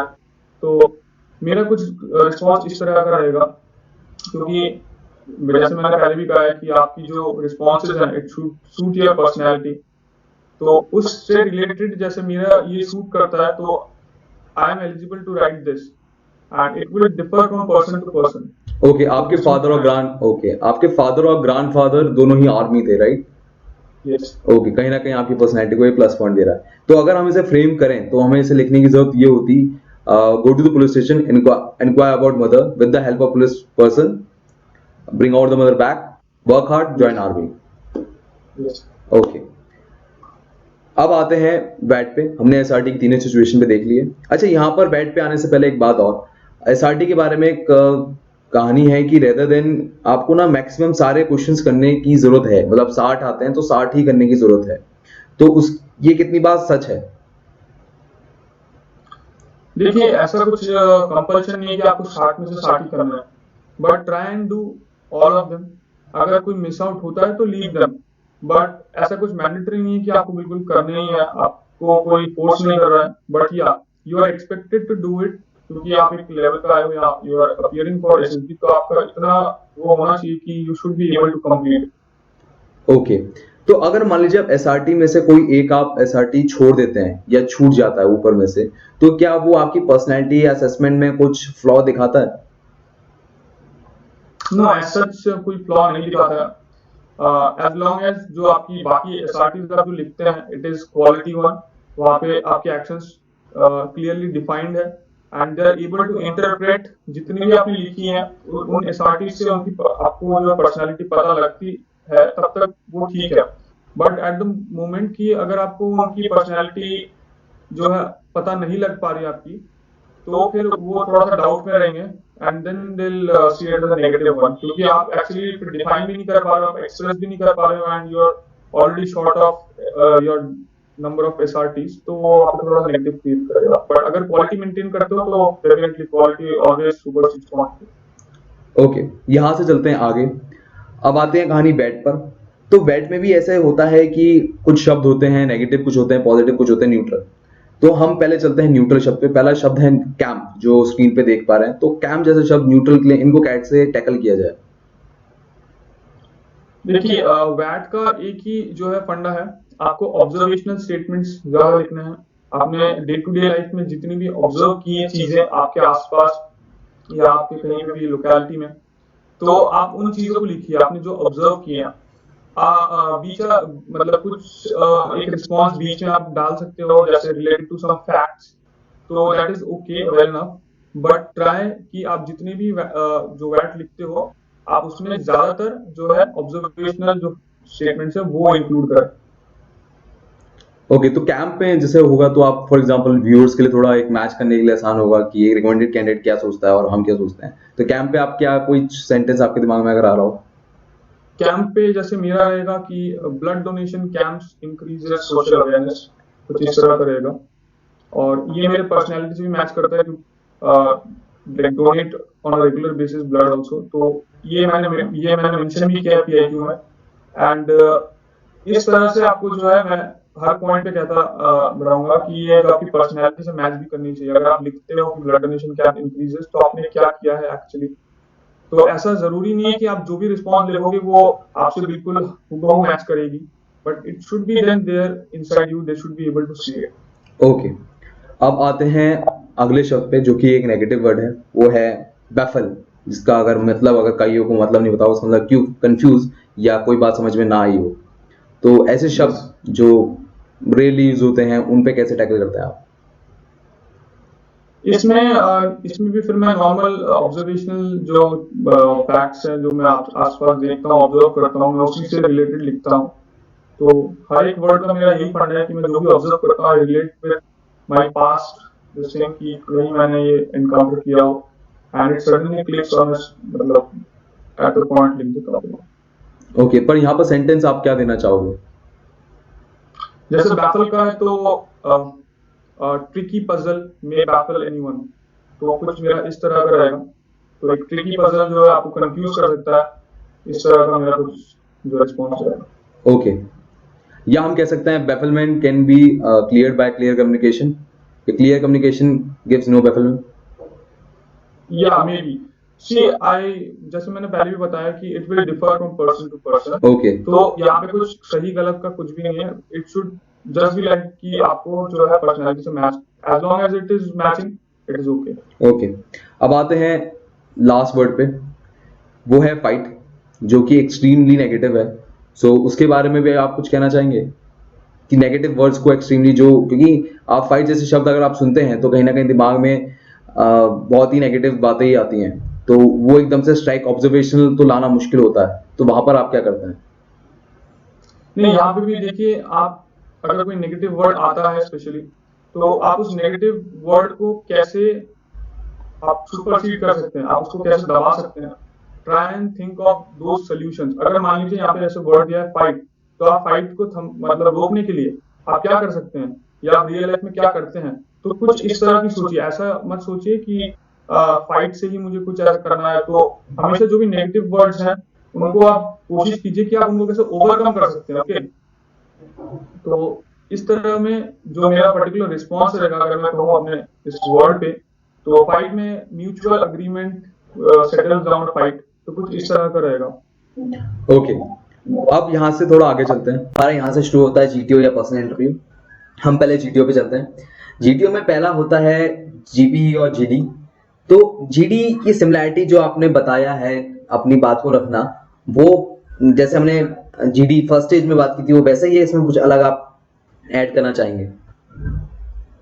नहीं, इसमें भी जो स्ट्रेटेजी है वो बिल्कुल सेम रहेगी, क्योंकि यहाँ पे भी जो जीडी में आपका पिच मार्केट क्रिएट होगा, बट यहाँ पे यही है कि आपको जीडी में थोड़ा सा ज्यादा अमाउंट ऑफ टाइम मिलेगा। So you will be able to keep your point easily, क्योंकि काफी टाइम ऐसा भी होता है कि जो टाइम मिला होता है उस टाइम में जो है फैक्ट्स खत्म हो जाते हैं। आप कितना बोलोगे एक टॉपिक के ऊपर, क्योंकि सब बोल रहे हैं, इतने सारे बंदे बोल रहे हैं, तो आपको जो है एक टाइम ऐसा आएगा कि सारे फैक्ट्स जो है खत्म हो जाते हैं, क्योंकि इतने सारे बंदे जो बोल रहे होते हैं तो वो भी अपने पॉइंट ऑफ व्यू रखते हैं। तो इससे पहले आपको जो है उनसे पहले आपको अपने पॉइंट्स रखने पड़ेंगे, और very short and limited points रखने पड़ेंगे। भले आप 3 या 4 बार ही बोलते हो, बट मेक श्योर कि आप वहाँ पे मतलब जो करेक्ट फैक्ट है एंड फिगर्स वो आप प्रेजेंट करें, and this is more important in the GD course. तो एक लाइन आपको बोलूंगा, आप बताइए वो कितनी सही है, क्या उसको उसमें करेक्शन आने की जरूरत है। इंग्लिश और करंट अफेयर्स मनी की तरह है रियल लाइफ में, कि इंपॉर्टेंट होती है बट ऐसा नहीं है कि जरूरी है कि वो होनी चाहिए। क्या कहना चाहेंगे आप इस पे? तो इसमें मैं ये बोलना चाहूंगा, भले person might be weak in English, but उसका करंट अफेयर डेफिनेटली स्ट्रांग होना चाहिए, क्योंकि you are going to be an future armed forces officer. तो they expect that level of the candidate की आपका जो current affairs day to day happening, geopolitical issue, you should be aware of all that. भले आपकी English poor हो, you can be groomed there in the academy, तो English आपकी काफी अच्छी हो जाएगी। बट अगर करंट अफेयर्स में आप थोड़ा सा वीक हो तो वो थोड़ा सा नेगेटिव व्यू रहता है। खैर ऐसा नहीं है कि किसी को करंट अफेयर्स नहीं आता है तो वो रिकमेंड नहीं होगा, ऐसा कुछ भी नहीं है। But again current affairs is very important in the interview part and in the GD और जो टॉपिक मिलता है आपको ग्रुप डिस्कशन में, क्योंकि अगर आपके पास करंट अफेयर नहीं होगा तो आपके पास फैक्ट्स एंड फिगर्स नहीं होंगे, आपके पास कंटेंट नहीं होगा, you will be out of content, and अगर कंटेंट नहीं है तो फिर आप प्रेजेंट नहीं कर पाओगे खुद भी, you won't be able to speak. So current affairs is important. Okay, अब यहाँ से थोड़ा आगे चलते हैं, अब आते हैं जीपीई पे। जीपीई में जब हमारी जो एक बहुत ही अनकन्वेंशनल हमारा एग्जाम होता है जिसमें एक प्लान दिखाया जाता है और आपको उसको सॉल्व करना होता है, बट कहीं ना कहीं उसमें एक बहुत ही मिनिस्कुल एक प्रॉब्लम डाल देते हैं और जिसमें कुछ इवन रिपीटर भी इस बात पे अड़ जाते हैं कि नहीं गाय को बचाना ही बचाना है, या किचन में आग लग गई, या ढाबे में आग लग गई है, उसको रोकना ही रोकना है। तो उन पॉइंट पे उन लोगों को कैसे कन्विंस करें? देखिए, फर्स्ट ऑफ ऑल जो मेजर इश्यूज होते हैं, कोई इंजर्ड है, कोई किसी का एक्सीडेंट हुआ है, उसको फर्स्ट ऑफ ऑल हमें ट्रीट करना भी है। तो यहाँ पे उनसे लॉजिकली आप आर्ग्यू करिए या आप उन्हें समझाइए लॉजिकली कि tackling an injured person, taking him to hospital is much more important than saving a cow. तो आप वहां पे जो है अपनी तर्क शक्ति से जो है आप उनको कन्विंस कीजिए, basically it is all about convincing. और अगर आप एक मेजॉरिटी ऑफ द सेक्शन जो ग्रुप में अगर आप उनको कन्विंस कर लेते हो तो डेफिनेटली जो बंदा कन्विंस नहीं हो रहा है ही टू विल गेट कन्विंस्ड, क्योंकि मेजॉरिटी इज देयर। तो try and convince them with this kind of एक पर्टिकुलर प्लान। ओके, अब यहाँ से आते हैं पीजीटी। पीजीटी से सिमिलर होते हैं PGT, HGT and command task. अब इन तीनों की अगर बात करें तो तीनों में एक बात सिमिलरिटी होती है कि आपको ऑब्स्टिकल सॉल्व करते हुए जाना है, और कई जो एस्पिरेंट्स होते हैं वो क्या करते हैं, ऑब्स्टिकल सॉल्व करने पे ज्यादा ध्यान देते हैं, टीम वर्क पे नहीं देते। तो ऑब्स्टिकल इंपॉर्टेंस सॉल्व करने की कितनी है और टीम वर्क की कितनी है? क्या देखिए, टीम वर्क की यहाँ पे इंपॉर्टेंस ज्यादा है मैं बोलूंगा, क्योंकि अगर आप ऑब्स्टिकल सॉल्व करते हो तो ये चीज आपकी इंटेलिजेंस शो करती है कि आप intelligent, you are intelligent and smart enough कि आप एक ऑब्स्टिकल सॉल्व कर लेते हो।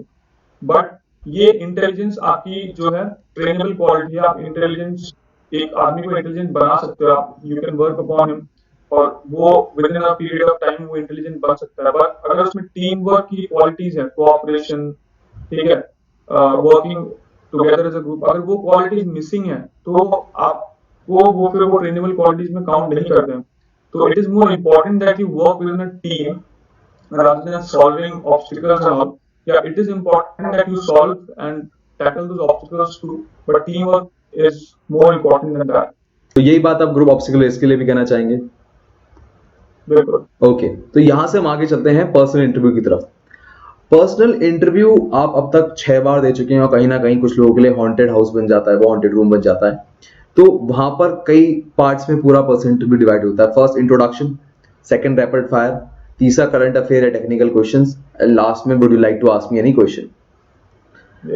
अब ये जो इसमें होता है इंट्रोडक्शन के बाद रैपिड फायर, ये लोगों को बड़ा तंग करता है कि एक साथ 5-6 सवाल पूछ दे। तो इसकी इंपॉर्टेंस क्या है? 5-6 बार एक साथ सवाल पूछते क्यों? एक बार पूछ लो यार, आराम से बता देंगे। ये बड़ा अच्छा क्वेश्चन है। तो फर्स्ट ऑफ ऑल मैं थोड़ा कंफ्यूज था, बट मुझे बाद में इसका आंसर मिला।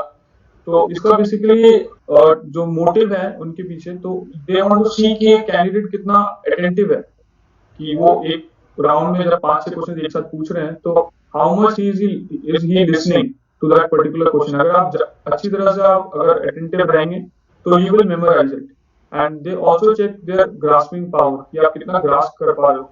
सो दैट अगर आपका ग्रास्पिंग पावर ये इसलिए चेक करते हैं कि अगर आप इतना इस लेवल पे अगर आप ग्रास्प नहीं कर पाते हो तो फ्यूचर में कहीं ना कहीं आपको जो मिलिट्री ट्रेनिंग दी जाएगी तो वो आपको ग्रास्प करने में दिक्कत हो सकती है। तो ये जो क्वालिटीज है they check this rapid fire round.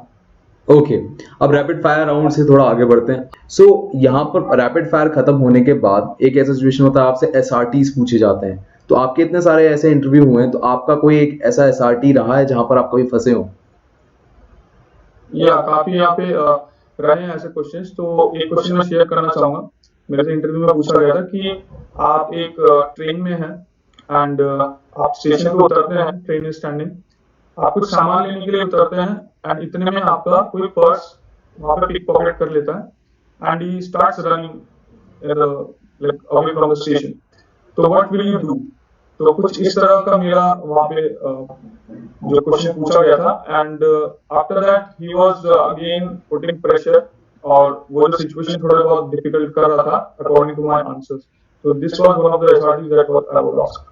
Okay, अब ये एसआरटी वाली सिचुएशन आ जाती है, उसके बाद कहीं ना कहीं अगर मान लीजिए सपोज आपने गलत आंसर दे दिया, फॉर एग्जांपल मैं पिक पॉकेटर हूँ, मैंने कहा कि सर मैं उसके पीछे भागा और मैंने पकड़ने की कोशिश की, तो अब फॉलोइंग असेसर कह देगा कि नहीं वो बहुत तेज भागा, वो निकल गया, आप क्या करोगे? तो कोई स्टूडेंट कह देगा कि सर भाग गया, आप कुछ नहीं कर सकता, एफआईआर कर दूंगा, मिल गया ठीक है, नहीं मिल गया कोई बात नहीं। सो जब आप ऐसी गलतियां कर देते हो, so how to back out from it, क्योंकि ये तो बहुत मेजर मिस्टेक हो गई। हाँ, सो इसलिए आपको कोई भी चीज बोलने से पहले, पर्टिकुलरली इन द इंटरव्यू, आपको 1000 बार सोचना पड़ेगा कि अगर मैं ये आंसर देता हूँ तो इसका क्या रिपरकशंस हो सकते हैं। तो अगर आप कुछ भी बोल देते हो तो यू हैव टू जस्टिफाई, और अगर आप जस्टिफाई नहीं कर पाते हो then it will backfire on you. तो अगर आप कुछ भी बोलते हो तो बोलने से पहले सोच के बोलना। ओके, अब चलिए यहाँ तक तो इतनी कहानी हो गई, बट इन एसआरटीज की प्रैक्टिस हम जो रिटन फॉर्मेट में हम करते हैं वही काफी है कि इसका कोई और तरीका भी है? आप रिटन फॉर्मेट में अगर करते हो तो it is I think more than enough. आप फ्रेम कीजिए और आप जो आंसर्स लिखिए, how would you go about it, आप उससे रिलेटेड फिर और जो आप डीप में जाइए and you start answering one by one. तो this would be sufficient I guess. Okay, अब यहाँ से चलते हैं एक आखिरी पार्ट, जो टेक्निकल क्वेश्चंस होते हैं करंट अफेयर, वो तो हमने नीचे बिलो डिस्क्रिप्शन बॉक्स में दे दिए हैं, सभी व्यूअर्स हमारे देख पाते होंगे जो आपसे पूछे गए थे। बट इन टेक्निकल क्वेश्चंस को आप कोई आपका पर्टिकुलर सोर्स था जहां से आप सीखते थे, या कहीं से आपको कोई बुकलेट या कोई वेबसाइट ऐसी? देखिए, मुझे तो बेसिकली जहां से भी मुझे नॉलेज मिलता था मैं वहीं से लपेट लेता था। अच्छा, तो ऐसा था, तो मेरा कोई पर्टिकुलर सोर्स नहीं था। हाउएवर कुछ यूट्यूब चैनल्स हैं बहुत फेमस, तो मैं उन्हें भी रेफर करता था, और आसपास जो भी कहीं से भी मुझे नॉलेज मिल जाए तो मैं वहीं से जो है ले लेता था, be it WhatsApp group, be it Telegram channels and all. तो जहां से मुझे नॉलेज मिलता था मैं वहीं से ही गैदर करता था। ओके, यहाँ से हम आगे बढ़ते हैं, पर्सनल इंटरव्यू आपका खत्म हो गया, अब आते हैं आपके आखिरी पार्ट पे, वो है कॉन्फ्रेंस। तो कॉन्फ्रेंस आपने अब तक कई बार दी है, बट आपका जो सेकंड टाइम में जो कॉन्फ्रेंस हुई थी वो कहीं ना कहीं ज्यादा लंबे टाइम तक चली थी, मतलब कहीं ना कहीं सीम्स लाइक इसका कॉन्फ्रेंस लंबा चलता है वो थोड़ा पोटेंशियल कैंडिडेट होता है। तो वहां पर आपसे एक सवाल पूछा गया, तो सवाल क्या था? हाँ जी, मुझे कॉन्फ्रेंस में एक सिचुएशन दिया गया था बेसिकली। तो वो सिचुएशन कुछ इस तरह का था कि आई गेस सबको ये स्टोरी पता होगी, वुड कटर वाली। तो वो वुड कटर जाता है far from his home and he cuts wood। तो एक दिन उसका जो है रिवर में एक्स गिर जाता है and he has no other equipments and उसको घर भी पहुंचना है and he has to look after his family also। तो इतने देर में मरमेड आती है and she offers a golden axe। Now what will you do? This was a situation that I was given there। But वहां पर थोड़ा twist हो गया था, आपने जब जवाब दिया तो वो एक्सेप्टेबल नहीं हुआ और वहां से आपको वापस लौटना पड़ा। तो अगर आप वो जवाब भी शेयर कर दें तो कहीं ना कहीं वो उस गलती से बच जाएंगे, राइट आंसर वो खुद सोच लेंगे उसके बाद। देखिए, मैं वापस कहूंगा कि ये थोड़ा पर्सनालिटी बेस्ड पूछा गया होगा। मे बी जो मेरे लिए गलत था वो किसी और के लिए सही हो based upon his personality. However मेरा जो आंसर था वो कुछ इस प्रकार का था कि क्योंकि I have to feed my family and I have to go back also, तो मुझे जो है जो कैपिटल की कोई मनी की जरूरत पड़ेगी। तो I will take that golden axe, I will sell it in the market. वहां से मुझे जो भी मिलता है I will get a new axe एंड बाकी जो बचता है I will keep it for my family। So this was my response। However, I don't know, maybe it didn't suit to my personality। So this was my response। Okay, एक चीज पूरे इसमें रह गई है, वो है लेक्चरेट, जो कि कहीं ना कहीं एक बहुत ही डिफिकल्ट पार्ट बन जाता है काफी लोगों के लिए। एक तो फियर फैक्टर बात आपने क्लियर कर दी, बट वो एक 4 टॉपिक जब आते हैं उसमें सबसे बड़ा ऊपर जो टॉपिक होता है वो डिफिकल्ट, देन उसके बाद और आसान आसान होते रहते हैं। तो वहां पर उन डिफिकल्ट टॉपिक से मान लो पहला सवाल ये है कि कम डिफिकल्ट अगर आप चुन लें तो उसका क्या इम्पैक्ट होता है? यहाँ पे कोई भी इम्पैक्ट नहीं होता है। ये काफी एक मिथ भी बना हुआ है काफी time, I would like to share. क्योंकि मेरे प्रिपरेशन के टाइम पे भी ये बोलते थे कि you have to select the top topic only, you have to go with the geopolitical issue only. आप कोई नॉर्मल सी बच्चों वाली जो टॉपिक हम बोलते हैं बेसिकली आप वो चूज नहीं कर सकते। तो ये बात जो है बहुत गलत है। यहाँ पे मेन फोकस कीजिए कि आप किस में ज्यादा कंफर्टेबल हैं। आप किस टॉपिक पे बोल लेंगे 3 मिनट तक, you are confident about that topic, तो उस टॉपिक को चुनिए। बिकॉज जो आपको जो पॉइंट रखेंगे it has to be very in a fluent manner, और आपके जो पॉइंट्स होंगे it has to be very logical enough also. आप कुछ बकवास नहीं कर सकते वहां पे 3 मिनट तक, और you have to be filled with content when you are speaking on that topic. So rather choose a topic which you are comfortable and strong, you feel strong about that topic, so go after that one. Okay, अब एक आखिरी बात, एक lecture में एक बंदे के आने से पहले तक का ही आप पे टाइम होता है जब आप अपना माइंड मेकअप करते हैं उस टॉपिक के लिए। तो वो जो सिचुएशन होती है माइंड मेकअप करने के लिए, तो वहां पर आपका माइंडसेट क्या था? तो फर्स्ट ऑफ ऑल तो जब टॉपिक मिलता है, बेसिकली जब कार्ड्स आप उठाते हो एंड यू आर प्रिपेयरिंग, आपको जो टाइम दिया गया है स्टिपुलेटेड अमाउंट ऑफ टाइम, तो फर्स्ट ऑफ ऑल आप देखिए कि कौन सा टॉपिक आपको ज्यादा सूट करता है, जैसे मैंने बताया, एंड आपके पास उस टॉपिक के लिए कंटेंट है बेसिकली। तो जैसे ही you are able to do that, now आप माइंड में, at the back of your mind, आप सोचिए कि आप इंट्रो कैसे देंगे उसका। इंट्रो में आप कौन कौन से पॉइंट रखेंगे, फिर आप बॉडी पे कैसे आएंगे, बॉडी में क्या पॉइंट रखेंगे, उसकी प्रोज बताएंगे, उसके कॉन्स बताएंगे, एंड लास्टली आपके जो ओपिनियंस होंगे आप वो किस तरह से प्रेजेंट करेंगे। तो ये फॉर्मेट अपने आप बैक ऑफ द माइंड रखिए मोटे मोटे पॉइंट्स में, और फिर वो मोटे पॉइंट्स को आप थोड़ा बहुत सब ब्रांचेस में आप इलेबोरेट कीजिए इन अ पैराग्राफ जैसे। तो 3 मिनट में इट इज सफिशिएंट, तो आपको हो जाएगा। ओके देव भाई, थैंक यू सो मच। ये तो भी आपने इंटरव्यू में बहुत मदद कर दी हमारी।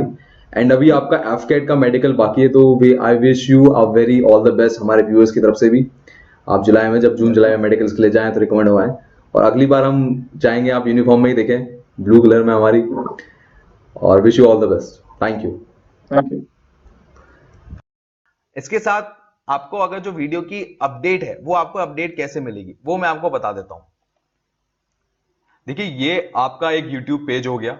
इस YouTube पेज में जाने के बाद आप मेरे चैनल का नाम यहां पर डालेंगे।